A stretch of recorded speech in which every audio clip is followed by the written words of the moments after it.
Yes, Mike, mga makabagong instrumento nga ang itinayo ng mga tagapag-asa dito sa Manila Bay para nga kunan ng larawan ang pagdaan nitong Pan-STARRS comet.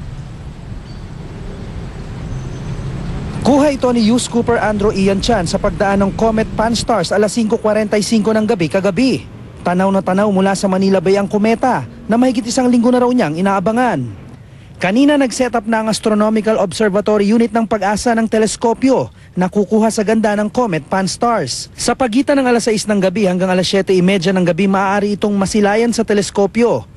June 2011 ang madiskubre ito ng astronomer sa Hawaii gamit ang isang teleskopyo para sa asteroid na Panoramic Survey Telescope and Rapid Response System o Pan-STARRS kung saan ipinangalan ng naturang kometa.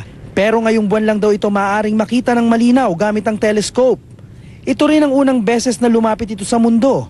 Mauulit pa raw ito matapos ang mahigit 100,000 taon. Ito ay papalayo na at bago lumayo ay ating inahabol at sapagkat pagkakataon na ng Southern Hemisphere, ng Northern Hemisphere na kagaya ng Pilipinas na ito ay masilayan. Ang kometa ay isang maliit na bahagi ng solar system. Umiikot ito at kapag malapit na sa araw ay nagkakaroon ito ng buntot mula sa koleksyon ng yelo, alikabok at maliit na tipak ng bato. Sinasabi nila kapag kami dumarating na ganito mga bagay o mga objects na ganito ay sinasabi nilang parang bad omen, sa sign of bad omen, pero ito po ay halang katotohanan. Marami namang mga tao ang sabik na nag-aabang na masulyapan ng Pan-STARRS gamit ang telescope ng Pag-asa.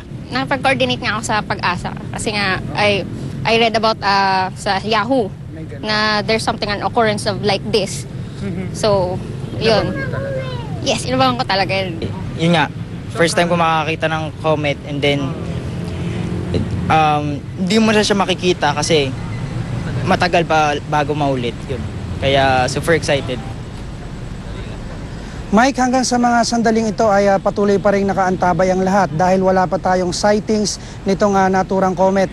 Medyo naging maulap kasi ang kalingitan dahilan para maging low visibility. Balik sa'yo, Mike. Maraming salamat, Dante Perelio.